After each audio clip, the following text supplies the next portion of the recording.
Hello everyone. Welcome back to another episode of the 1111 Matrix Code Revealed. As always, I'm your host, Garrett King. Okay, folks, I'm kind of excited to show you what I've found in this video. Again, it's following the same line of research that I've been doing in these past several videos. And this one, I think, is really out there at the top of being one of my favorites, simply because it is showing how this code transcends language through math, through numbers. And you'll see what I'm talking about here in just a moment. So basically, to kind of give you an idea, what I decided to do for this one is to take the very first verse of Genesis 1:1, plug that in and see what I could find. So as we know, Genesis 1:1 is, in the beginning, God created the heavens and the earth. And as you will see, this breakdown, this decoding, the phrases that meet the criteria are referencing back to the original Hebrew language, the original Hebrew verse, which I think is very, very interesting, but also very telling as to how deeply encoded this whole thing is. Okay, so let's just jump right into it. Okay, so as you can see, my base term was, in the beginning, God created the heavens and the earth. It is typed out in English, okay? But as you're going to see, you'll just see. It's so hard to explain it without just showing you, but it's directly pointing back to the original Hebrew script of this. So anyway, okay, in the beginning, God created the heavens and the earth. So using the same cipher that I've been using, the value of this phrase is 1894. Okay, 1894. So again, that means all of the other phrases must match that same criteria, that same number, okay, 1894. And the phrases must relate to the original term, okay? So let's go. Okay, the first one, the phrase is, the Elohim Bible begins with this phrase. Okay, now think about this. This is where I'm saying that it's pointing back to the original Hebrew version, the original Hebrew Bible, the Torah, the Tanakh. So it's saying the Elohim Bible, okay? So we know Elohim translates to God, or gods, plural. And so it's literally saying the Elohim Bible. Well, when you look at the first phrase in Hebrew, the term or the word God is Elohim. So again, it's pointing to that original text in Hebrew. The Elohim Bible begins with this phrase, and that's a true statement. The Torah begins, in the beginning, God created the heavens and the earth. So again, 1894, that's the value of that phrase. The next one. The first word defines God's chief plan. Okay, now think about this. The first word defines God's chief plan.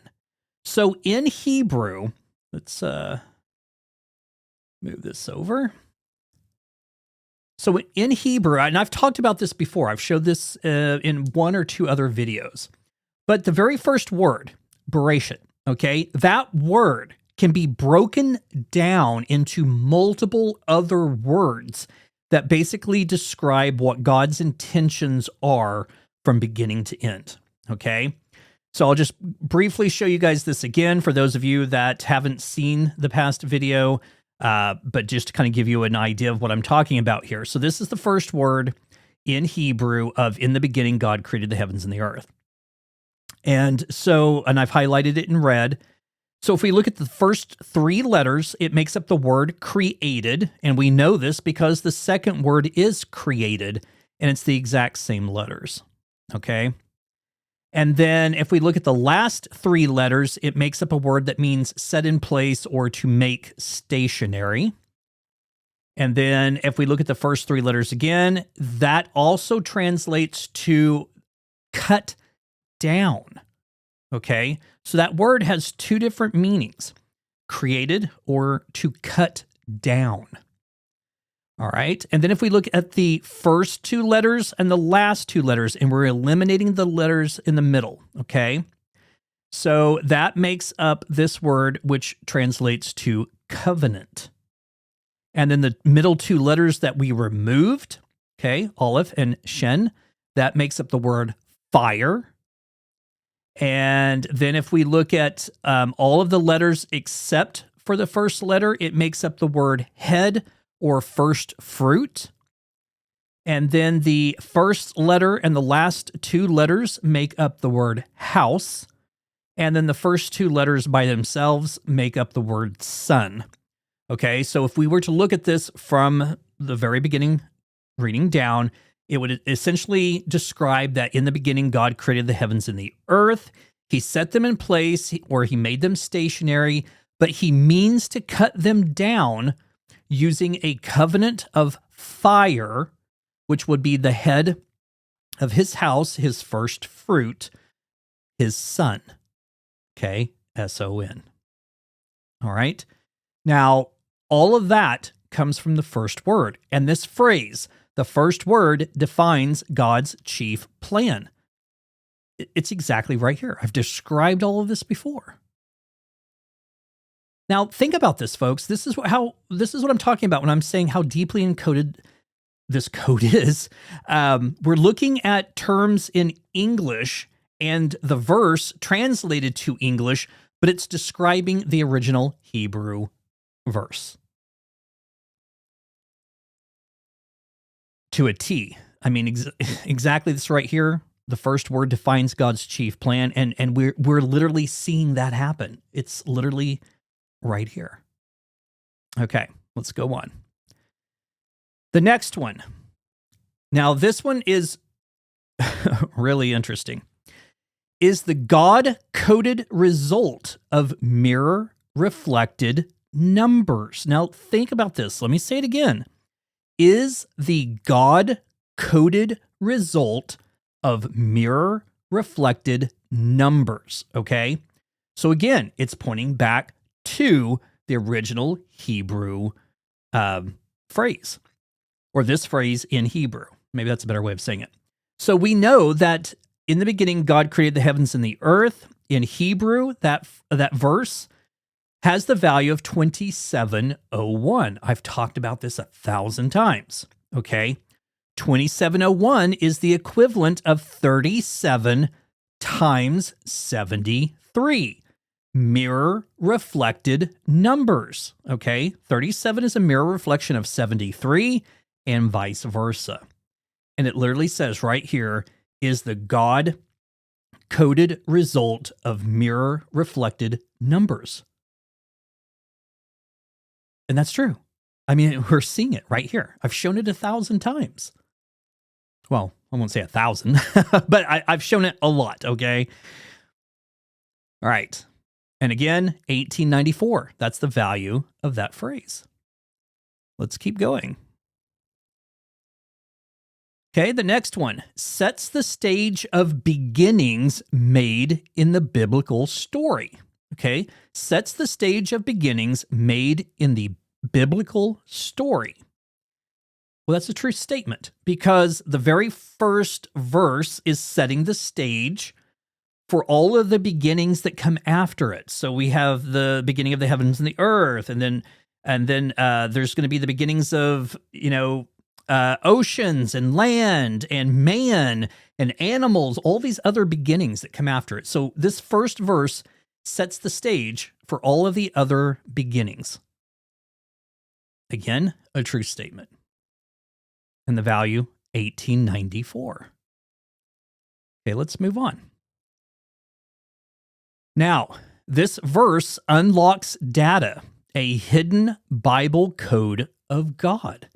Okay, this verse unlocks data, a hidden Bible code of God. Well, we know this.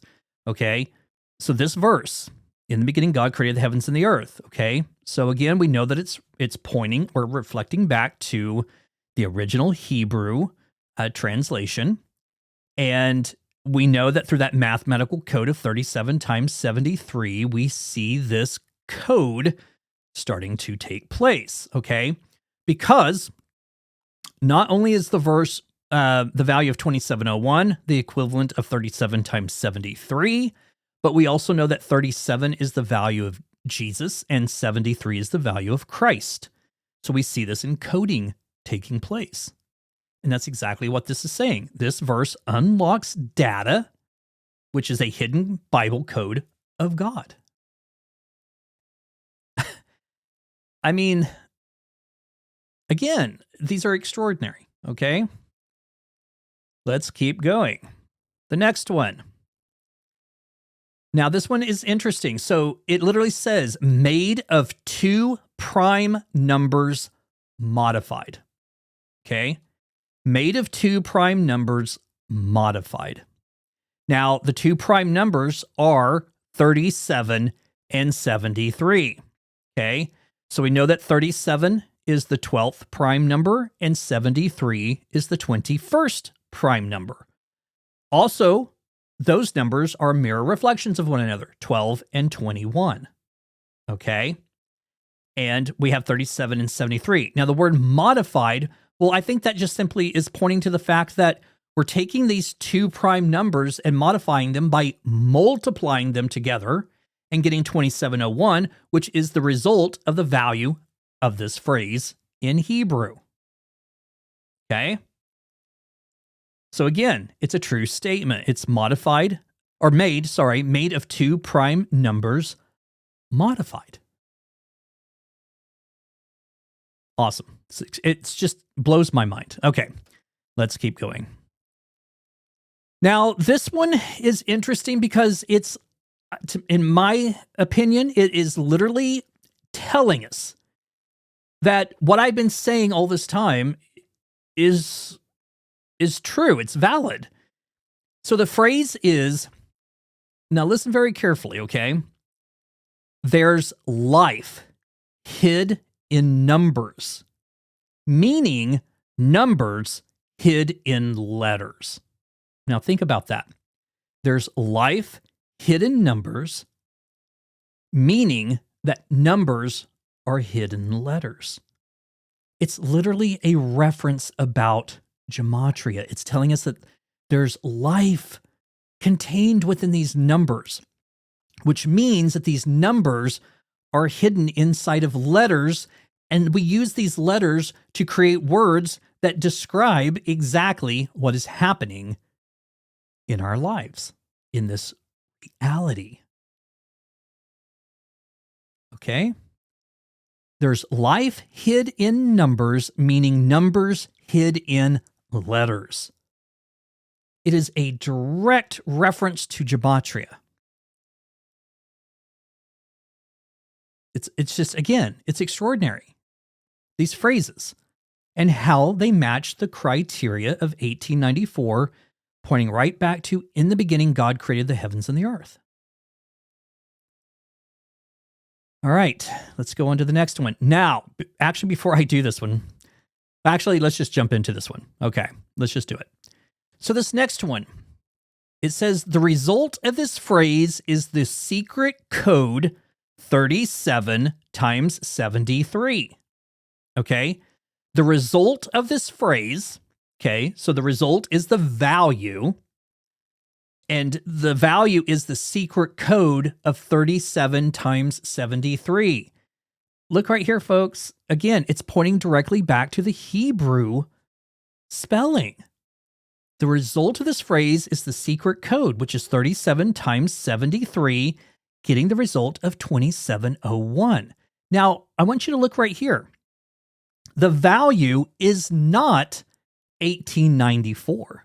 Okay, so it doesn't meet the criteria. But here's what's interesting. Look very carefully at this number, 4981. It is the mirror reflection of 1894. And the value is 4,981. Now think about that, folks. Think about that. 1894 is the value of all the other phrases that I just read. And this one, the result of this phrase is the secret code 37 times 73. And it's the mirror reflection. Instead of 1894, it's 4981. What are the chances? What are the chances? Okay. All right. All right, let's keep going. So what I decided to do, just playing around, is I wanted to take 1894 and split it in half. Okay.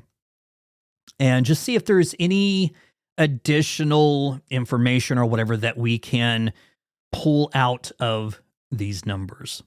All right.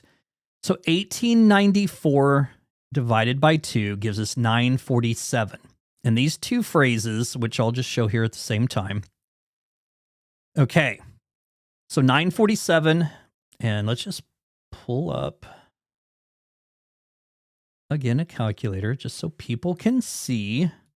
947 plus 947 is 1894, the number that we're using as our base term value.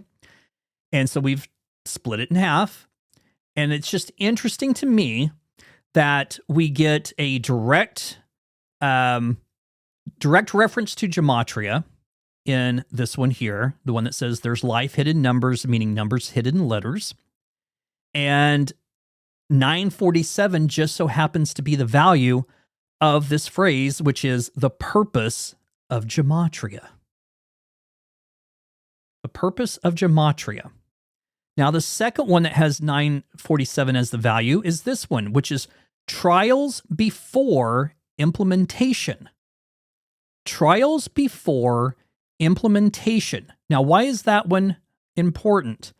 Because to me, it is a direct reference to what I was saying the other day when I was being accused of manipulating phrases to meet a certain criteria. Okay?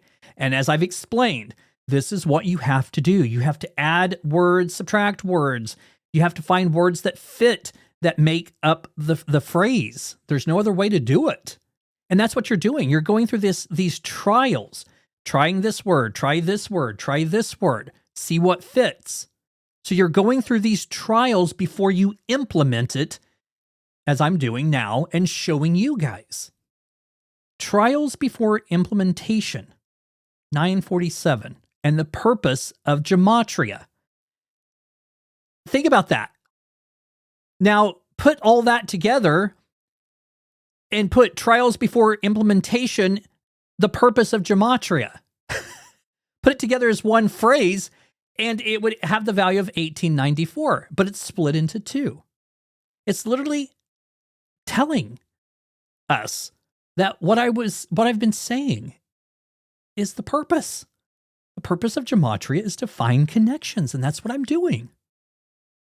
And to have it come together in this way, it's pretty extraordinary. Okay. So I did the same thing by splitting the number 4981. Because again, I was shocked to get a phrase that is the mirror reflection of my base term criteria, 1894, and the mirror reflected number 4981 just so happens to be a phrase that is just a direct. I mean, it can't get any more direct than this. The result of this phrase is the secret code 37 times 73. What are the chances? Okay. So again, anyway, I split 4981 into two. which does not happen evenly. So that means we're going to get one phrase that is the value of 2490 and the other one that is 2491. So 2490, the phrase always guided by numbers, always guided by numbers is 2490. And the truth will set you free is the value of 2491. Okay? Think about this, folks. I've been talking about how these numbers describe exactly our reality. Okay? Our reality is encoded in numbers. And we're seeing this on the screen. We've been seeing it in the videos that I've been showing you here recently, but we're literally getting phrases that are pointing us in that direct, to that direct fact, okay? It's validating what I've been saying. Always guided by numbers, and the truth will set you free. Now, again, put those two phrases together.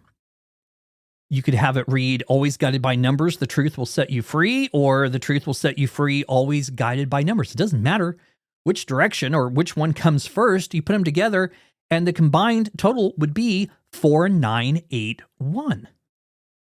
The value of the result of this phrase is the secret code 37 times 73. So again, we have these direct connections back to gematria. We have these direct connections back to the original Hebrew spelling of the verse. I mean, this is extraordinary. It is truly, truly extraordinary. And it's just, again, demonstrating. It's just one more demonstration of how deeply encoded our reality is.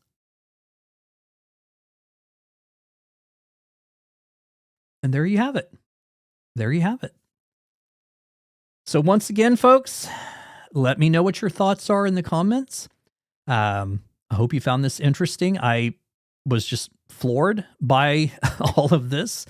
It's kind of exciting. It is exciting to see my theory play out, and to be like proven again and again and again that, like I just said, our reality is governed by numbers. All right. Until next time, I hope you all take care. And the weather's supposed to turn bad this week for many of us here in Oklahoma and a little further north. So for any local subscribers that I have, I hope you all stay safe. Hope you all stay safe everywhere, regardless of the weather.